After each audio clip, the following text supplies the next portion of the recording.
नमस्कार, स्वागत है आप सभी का। वक्त हो गया है खबर 1 मिनट का, यानी 1 मिनट में खबर और उसका पूरा विश्लेषण। ब्लॉक प्रमुख चुनाव में भाजपा को मिली भारी जीत के बाद मुख्यमंत्री योगी आदित्यनाथ ने प्रेस कॉन्फ्रेंस किया। ब्लॉक प्रमुख और जिला पंचायत अध्यक्ष के चुनाव के बारे में बोलते हुए सीएम योगी ने कहा कि पंचायत चुनाव का परिणाम हमारे काम का नतीजा है। हमारी सरकार गांव, गरीब और किसान के लिए कई योजनाएं लेकर आई है। उन्होंने कहा कि यह केंद्रीय मार्गदर्शन की जीत है। बता दें कि ब्लॉक प्रमुख चुनाव में भारतीय जनता पार्टी ने बम्पर जीत दर्ज की है। सीएम योगी ने प्रेस कॉन्फ्रेंस के दौरान सभी जीते हुए प्रत्याशियों को बधाई दी। सीएम योगी ने कहा कि हमने बिना किसी भेदभाव के जन जन तक सरकारी योजनाओं को पहुंचाने का काम किया है, जिसका असर इन पंचायत चुनाव में दिखाई दिया। सीएम योगी ने कहा कि हमने यूपी में हर तबके के लिए काम किया है। पंचायत चुनाव परिणामों से ये साफ होता है कि जनता का रुझान भाजपा की ओर है। सभी विजयी प्रत्याशियों को जो जिला पंचायत के अध्यक्ष बने, क्षेत्र पंचायत के अध्यक्ष बने, ग्राम प्रधान बने, क्षेत्र पंचायत समिति के सदस्य बने और ग्राम पंचायत के सदस्य भी बने हैं, उन सभी विजयी प्रत्याशियों को मैं सबसे पहले हृदय से बधाई देता हूं। उन सब का अभिनंदन करता हूं कि उन्होंने लोकतंत्र की इस प्रक्रिया के साथ जुड़ करके आज वे लोग इस पूरी प्रक्रिया के साथ जुड़ करके उन्होंने जन विश्वास अर्जित किया। जिला पंचायत अध्यक्ष और अब ब्लॉक प्रमुख चुनाव में बीजेपी ने बड़ी जीत दर्ज की और जीत के बाद बीजेपी ऑफिस में हुई प्रेस कॉन्फ्रेंस में सीएम के साथ बीजेपी के प्रदेश अध्यक्ष स्वतंत्र देव सिंह भी मौजूद रहे। प्रदेश अध्यक्ष ने जीत पर बोलते हुए कहा कि यूपी में कानून का राज कायम है, यहाँ अपराधी अब सीधा जेल जाता है। ये जीत योगी जी की इन्हीं नीतियों की जीत है। उन्होंने कहा कि मुख्यमंत्री योगी आदित्यनाथ के काम पर जनता की मुहर लगी है। स्वतंत्र देव सिंह ने इस दौरान बीजेपी के सभी कार्यकर्ताओं का आभार भी व्यक्त किया। यदि किसी ने गलती कर दिया फिर वो बचता नहीं है, उसको जेल ही मिलता है और कानून का डंडा चलता है। यानी किसी गुंडे को माफ नहीं है योगी सरकार में। इसलिए राज्य के अंदर आदरणीय योगी जी की लोकप्रियता जो राज्य के अंदर है, गांव, गरीब, किसान, झुग्गी झोपड़ी इंसान, आदिवासी, वनवासी का जो कल्याण हुआ है, उसका परिणाम है कि राज्य के अंदर बहुमत से हम लोग और एक तरह कहा जाए बम्पर जीत भारतीय जनता पार्टी को मिली है। मैं हृदय से जन सामान्य लोगों को, राज्य के सभी लोगों का हृदय से मैं शीश झुकाकर प्रणाम करता हूं, स्वागत करता हूं। और प्रयागराज के 23 में से 17 ब्लॉकों में भी बीजेपी की बम्पर जीत हुई है। पंचायत चुनाव में मिली भारी जीत से बीजेपी गदगद है। कैबिनेट मंत्री सिद्धार्थनाथ सिंह ने कहा कि ब्लॉक चुनाव में बीजेपी की जीत ने साबित कर दिया है कि जनता योगी सरकार के साथ है। उन्होंने कहा कि देश में हो रहे विकास के चलते जनता बीजेपी को ही चुन रही है। सिद्धार्थनाथ सिंह ने कहा कि पंचायत चुनाव में जनता ने बीजेपी सरकार के विकास और कानून व्यवस्था की नीतियों पर मुहर लगाई है। उन्होंने कहा कि 2022 भी जनता का होगा, यानी भारतीय जनता पार्टी ही चुनाव जीतेगी। विधानसभा के पहले इस प्रकार की जीत, चाहे वो जिला पंचायत अध्यक्ष की हो, ब्लॉक प्रमुखी की हो, इससे एक चीज़ साफ होती है कि जो योगी जी के नेतृत्व में काम हुआ है, ज़मीन पे काम हुआ है और जनता से जुड़े हुए काम हुआ है। प्रधानमंत्री मोदी जी का जो आशीर्वाद है, आज उसका नतीजा है कि जनता जो जनप्रतिनिधि है वो विकास के कार्यों से चुन रही है और विकास ही ऊपर चढ़ के बोल रहा है, वोट दिलवा रहा है। उत्तराखंड के नवनियुक्त मुख्यमंत्री पुष्कर सिंह धामी ने शनिवार को प्रधानमंत्री नरेंद्र मोदी से मुलाकात की। इस दौरान उन्होंने पीएम मोदी को मौजूदा कोविड-19 की स्थिति के साथ साथ राज्य से जुड़े अन्य मुद्दों से अवगत कराया। सीएम पुष्कर सिंह धामी ने पीएम मोदी को राज्य से संबंधित अहम मुद्दों के बारे में भी जानकारी दी।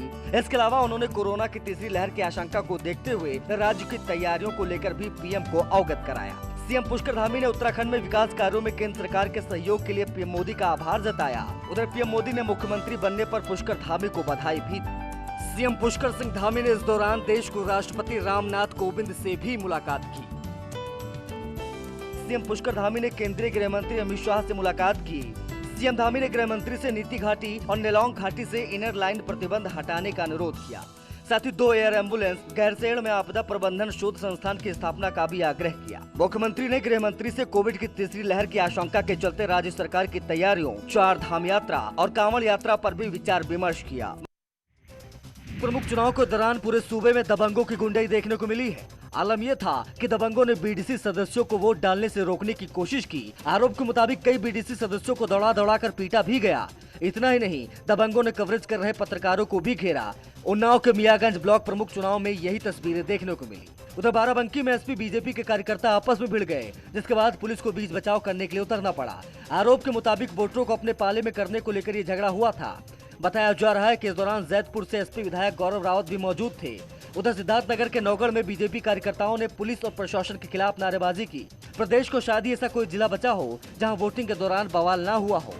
सीएम योगी ने कड़ी कार्रवाई के निर्देश दिए हैं। यूपी में ब्लॉक प्रमुख चुनाव के लिए 3 बजे तक वोटिंग हुई, उसके बाद वोटों की गिनती शुरू हो गई। बता दें कि यूपी में ब्लॉक प्रमुख के 825 में से 476 पदों पर वोटिंग हुई। 349 पदों पर निर्विरोध चुनाव हो चुका है। वोटिंग के दौरान कई जगहों से हंगामे की खबरें आई। ओलंपिक खेलों में हिस्सा लेने जा रहे खिलाड़ियों को जिस तरह से केंद्र सरकार प्रोत्साहित कर रही है, इतना ही नहीं 13 तारीख को जब देश के प्रधानमंत्री नरेंद्र मोदी ओलंपिक में जाने वाले खिलाड़ियों से बात करेंगे तो इसको भी पूर्व भारतीय ओलंपियंस ने बड़ी पहल बताया। ये बहुत बड़ी बात है कि हमारे प्रधानमंत्री उतनी ही रुचि रखते हैं जैसे और डिपार्टमेंट्स के अंदर खेलों को बहुत बढ़ावा दिया है पिछले कई सालों से। और मैं समझता हूँ कि फिट इंडिया है, खेलो इंडिया है, ये सब प्रोग्राम जो लाए हैं वो इसीलिए कि अगर देश फिट रहेगा तो। दरअसल गाजियाबाद में एनजीओ द्वारा स्पोर्ट्स वे ऑफ लाइफ नाम का कार्यक्रम आयोजित किया गया था। एक छत के नीचे कई पूर्व ओलंपियन द्रोणाचार्य और अर्जुन अवार्डी पुरस्कार विजेता खिलाड़ी वहां पर मौजूद थे। इस दौरान जब न्यूज 18 ने इन पूर्व खिलाड़ियों से 23 जुलाई से शुरू होने जा रहे ओलंपिक खेलों पर बात की तो उन्होंने सरकार द्वारा किए जा रहे प्रयासों की तारीफ की। यूपी में कोरोना महामारी के खिलाफ सीएम योगी के 3T फॉर्मूले का असर अब साफ दिखाई दे रहा है। यूपी में पिछले 24 घंटे के दौरान कोरोना के सिर्फ 100 ही केस दर्ज हुए हैं। यूपी के अलीगढ़, कासगंज, पीलीभीत और श्रावस्ती में कई दिनों से एक भी केस नहीं आया है। यूपी के किसी भी जिले में डबल डिजिट में केस नहीं है। यूपी से छोटे राज्यों में बड़ी संख्या में कोविड केस सामने आ रहे हैं, लेकिन सीएम योगी के 3T फॉर्मूले ने यूपी में कोविड की रफ्तार रोक दी है। यूपी अब 6 करोड़ से ज्यादा टेस्ट करने वाला राज्य बन गया है। उत्तर प्रदेश में महाराष्ट्र जैसे राज्य को पीछे छोड़ दिया जो कई दिनों से टीकाकरण में आगे चल रहा था। यूपी में अब तक 3 करोड़ 70 लाख से ज्यादा लोगों को कोविड टीका लग चुका है। यूपी में जनसंख्या नीति को लेकर ड्राफ्ट तैयार हो गया है। इस ड्राफ्ट के मुताबिक 2 से ज्यादा बच्चे होने पर सरकारी नौकरियों में आवेदन से लेकर स्थानीय निकाय चुनाव लड़ने तक पर रोक लगाने का प्रस्ताव है। 19 जुलाई तक जनता से राय मांगी गई है। ये ड्राफ्ट ऐसे समय में पेश किया गया है जब 11 जुलाई को योगी सरकार नई जनसंख्या नीति जारी करने जा रही है। 2 से ज्यादा बच्चे पैदा करने पर सरकारी नौकरियों में आवेदन और प्रमोशन का मौका नहीं मिलेगा। 77 सरकारी योजनाओं और अनुदान में भी वंचित रखने का प्रावधान है। अभिभावक सरकारी नौकरी में है और नसबंदी करवाते हैं तो उन्हें अतिरिक्त इंक्रीमेंट, प्रमोशन और सरकारी आवासीय योजनाओं में छूट, पीएफ में एम्प्लॉयर कंट्रीब्यूशन। लेकिन अगर सरकारी नौकरी में नहीं है तो उन्हें पानी, बिजली, हाउस टैक्स, होम लोन में छूट और सुविधाएं भी देने का प्रस्ताव रखा गया है। वहीं एक संतान पर खुद से नसबंदी कराने वाले अभिभावकों को संतान के 20 साल तक मुफ्त इलाज, शिक्षा, बीमा, शिक्षण संस्था और सरकारी नौकरियों में प्राथमिकता देने की सिफारिश की गई है। लेकिन यह एक बहुत ही दूरगामी निर्णय है और देश और प्रदेश सभी जगह सबका बहुत इसके लिए व्यापक समर्थन मिल रहा है।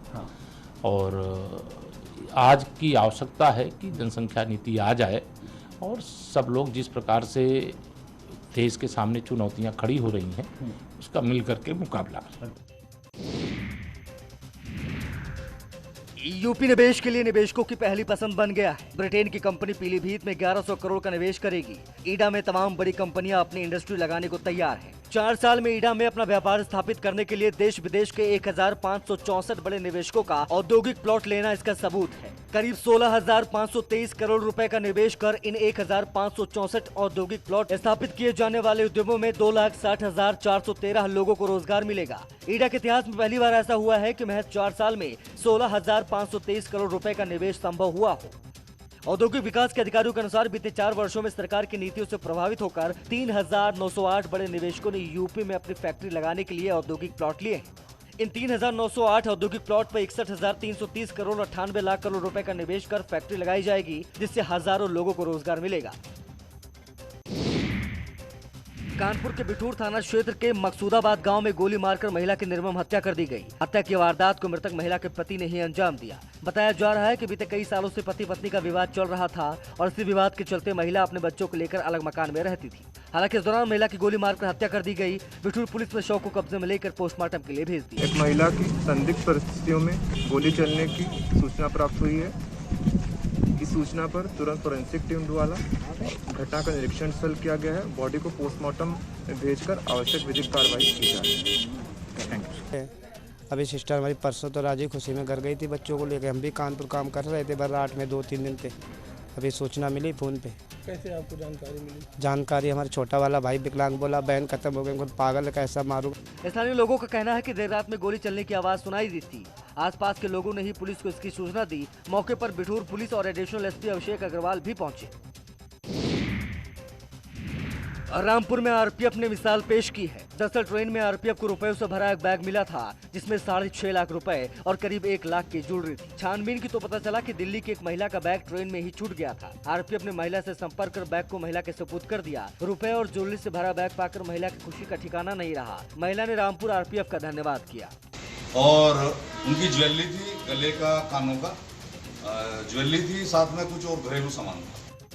दरअसल महिला का नाम दीपा है, जो अपने देवर के साथ दिल्ली कैंट से काठ गोदाम जा रही, लेकिन सामान लेने के लिए जब वो हापुड़ में उतरी और सामान कोच में ही रह गया। महिला ने आरपीएफ हापुड़ से संपर्क किया, जिसके बाद आरपीएफ हापुड़ ने रामपुर की टीम से संपर्क किया और रामपुर आरपीएफ ने 6.5 लाख रुपए से भरा बैग S3 कोच से बरामद कर महिला को सौंप दिया।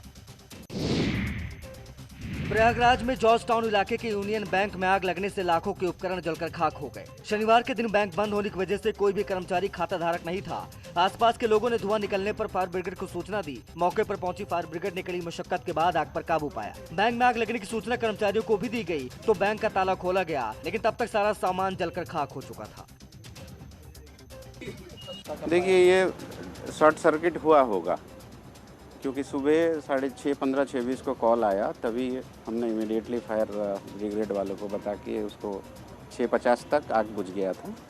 और एसी वगैरह डैमेज हुआ है, स्ट्रांग रूम वगैरह पूरा सुरक्षित है, पेपर वगैरह भी सुरक्षित है। तो क्या कुछ कितने का नुकसान हुआ? नहीं, वो हम आकलन नहीं कर पाएंगे, क्योंकि ये सब एसी वगैरह का मार्केट वैल्यू क्या है हम बता नहीं। बैंक के अंदर से धुआं निकलता देख मोहल्ले वालों ने शोर मचाया। किसी संपर्क न होने पर जॉर्ज टाउन पुलिस और फायर ब्रिगेड को उसकी सूचना दी गई थी, जिसके बाद फायर ब्रिगेड ने मौके पर पहुंचकर आग बुझाया। बरेली पुलिस ने जालसाजों के गैंग का पर्दाफाश किया है, जिसका मास्टरमाइंड कोई और नहीं बल्कि एक पुलिस का सिपाही है। पुलिस को जब ये जानकारी हुई तो सबसे पहले लुटेरे सिपाही को गिरफ्तार किया गया और उसकी गिरफ्तारी के बाद गैंग के सभी 7 आरोपियों को धर दबोचा गया। बता दें कि लोगों ने सर्राफा कारोबारी से 1 किलो सोना और 40 लाख रुपए ठगे थे। इस पूरे प्रकरण में इन 7 अभियुक्तों में से एक पुलिसकर्मी का भी नाम आया है, जो ब्रजेश सिंह है, जो वर्तमान में पुलिस लाइन में तैनात है। तो कुल मिलाकर ये 7 लोग इसमें अभियुक्त इसमें बनाया गया। इन सभी 7 लोगों को हिरासत में ले लिया गया है और इसमें जो पुलिसकर्मी है उसको तत्काल प्रभाव से निलंबित कर दिया गया और इन सभी 7 को हिरासत में लेकर साक्ष्य संकलित कार्रवाई चल रही है और इन सभी को गिरफ्तार करके जेल भेजा जाएगा। ठगी का गैंग बरेली पुलिस लाइन में तैनात हेड कांस्टेबल ब्रजेश सिंह चला रहा था, जो पुलिस लाइन में रंगरूट सिपाहियों को ट्रेनिंग देने का काम करता था। पूरा मामला प्रेमनगर थाना क्षेत्र का है, जहां सराफा कारोबारी सुभाष चंद्र और चंद्रसेन ने पुलिस से शिकायत की थी कि उनके साथ 40 लाख रुपए की ठगी हुई है। इस शिकायत के बाद पुलिस ने जब मामले की जांच शुरू की तो ये खुलासा हुआ। नोएडा के थाना फेज 3 पुलिस ने 3 शातिर लुटेरों को गिरफ्तार किया है। ये लुटेरे एनसीआर क्षेत्र में राह चलते लोगों से हथियार के बल पर लूटपाट किया करते थे। पुलिस को उनके कब्जे से 5 लूटे हुए मोबाइल, 315 बोर का एक तमंचा, 2 घटना में प्रयुक्त मोटरसाइकिल और 15,000 रुपए नगद बरामद हुए। पुलिस ने बताया कि तीनों आरोपी शातिर किस्म के लुटेरे हैं, जो एनसीआर क्षेत्र में सरेराह चल रहे लोगों से हथियार के बल पर लूटपाट करते थे। ये लोग घटना सुनसान इलाकों में अंजाम देते थे। पुलिस लंबे समय से इन लुटेरों की तलाश में थी। लुटेरों की पहचान जितेंद्र, अजय और गुरुवचन के रूप में हुई है और ये तीनों ही बुलंदशहर के रहने वाले हैं। फिलहाल पुलिस ने तीनों आरोपियों को गिरफ्तार कर जेल भेज दिया है।